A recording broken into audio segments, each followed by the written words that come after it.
all Chicago's old. Particularly, that area was predominantly Hispanic, blacks, and so on. I'm actually Hispanic. People haven't noticed. It really doesn't matter, but I grew up with a lot of folklore and just local tales. I don't know if anyone else has ever heard of La Llorona, which is called The Woman Who Cries. I got a guy back there. I kind of grew up with stories like that that originates in Mexico, and some say that the story kind of carried over into Chicago. So, like I said previously, I was really into this at a young age, and of course, I want to say skepticism, but of course, the folklore and some of the traditions in that, kind of brought it up. One of my earliest experiences was in Chicago. I must have been about 5 years old, so I actually have a fairly good memory. I remember myself being in the crib watching my mother and father lay down watching TV. But I was about 5 years old or so, and my aunt was having a party. And for some strange reason, I'm towards the back end of this particular area. It was a little yard, and I was closer to the alleyway.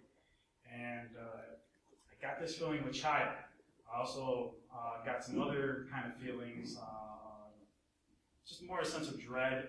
And when I'm 5 years old, I'm trying to figure out what's going on here. As soon as I was walking towards the back end of this little area, in the alleyway, I saw a woman with black hair and a pale face.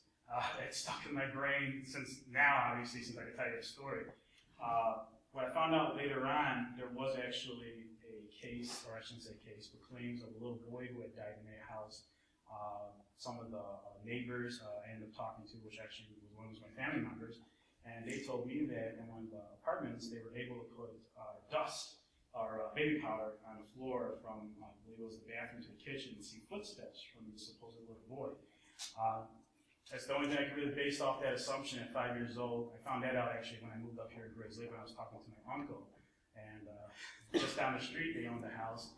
My uncle told me this. And one night we were there. I was living in Zion at the time.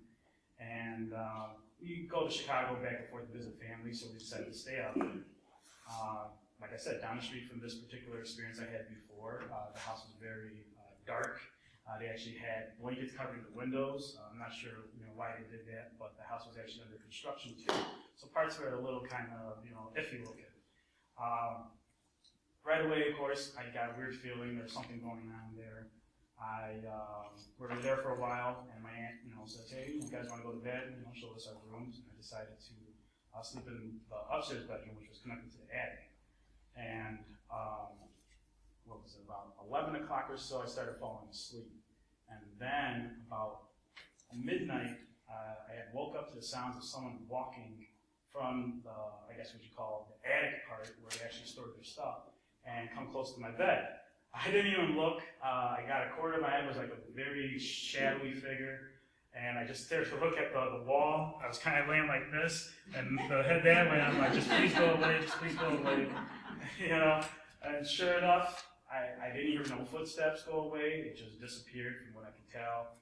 And that was kind of just a little experience I had there. So the next morning, I go downstairs, I talk to my aunt, I'm like, there's something going on in this house. And she goes, why, what happened? And she gives me this look, and right away, the stories come out. What they found out, well, before they found out, some of the experience they had with there was actually my cousin was with his girlfriend in the living room.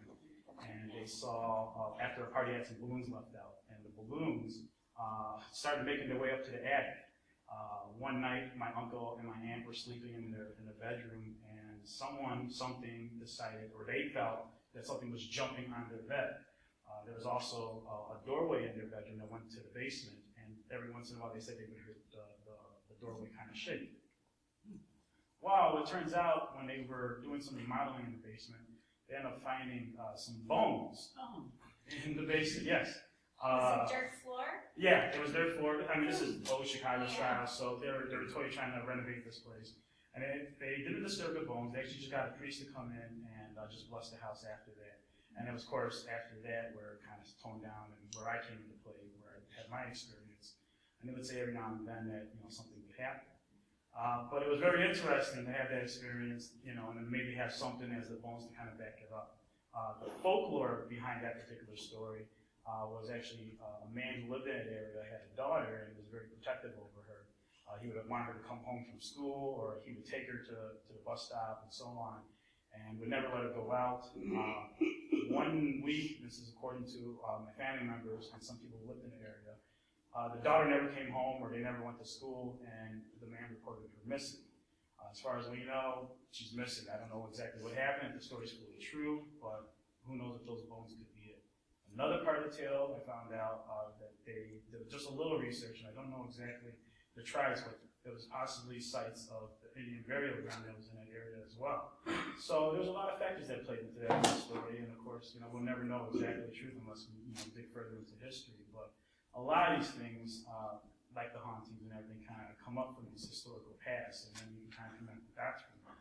And that's kind of where I started really getting into this. One of the things that really hit me is right before we moved here in Lee County. It was kind of the initial thing that kind of jumpstart this move up here. I was just about 10 or so, and I get a phone call. Well, I don't get it, my mom gets it, and it's actually my aunt crying on the phone.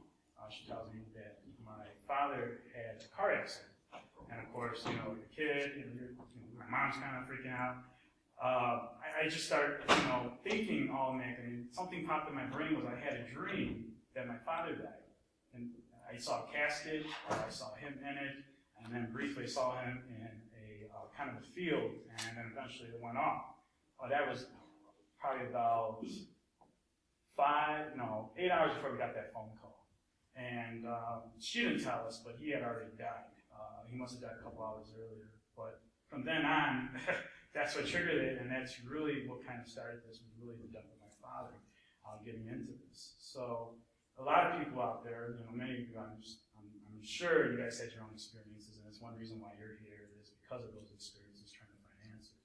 And hopefully tonight, we'll try to shed some light on it. I'll let you know right now, we don't have the answers yet still, and we're still looking for what is the possibilities.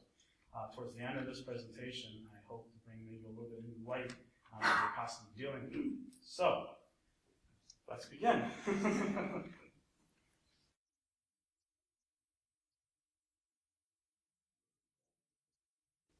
Okay. One thing I forgot to mention. Yes, we are called the LCGH Research Group, but it was actually called Lake County Ghost Hunters. There was actually a name before that, before I even officially came up with this, was Shadowlands Research Group. And one of the reasons why we that we changed the name, one, we weren't really necessarily ghost hunters anymore. We more got into the research after a while, and sometimes some people just don't take it seriously if you have ghost hunters in the name. Not that it really matters to me, because technically we're still hunting for ghosts, but I thought this is a little bit more of what we kind of do and what we kind of represent.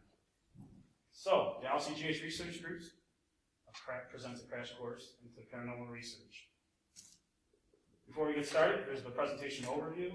We get into a brief history into paranormal research, some of the earlier researchers. Towards the middle, we get into the present, which is now, which is where we come into play, and of course, some of the local lore that got us into this area. And of course, we'll deal with the future of paranormal research. And that's mostly based off the data that we collected over the years, as well as what other groups and other researchers have collected. Start off, what is the paranormal? Defined by Merriam-Webster, which is not scientifically explainable. Technically, you can actually put a lot of things under this umbrella, from just seeing an odd color to anything could be paranormal. But what we'll be dealing with is really what this is, and like I said, an umbrella term to explain these experiences.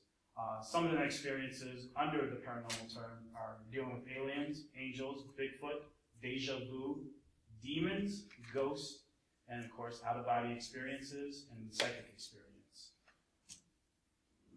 With the information on the previous page, we can organize some of these experiences and research. Three main categories that have collectively come up with are cryptozoology, metaphysics, which is really dealing with the paranormal, and of course, some spiritual beliefs, and ufology, which is dealing with UFOs and flying saucers and aliens. What we'll be focusing on is the metaphysical aspects of this field, demons, ghosts, and spiritual experiences.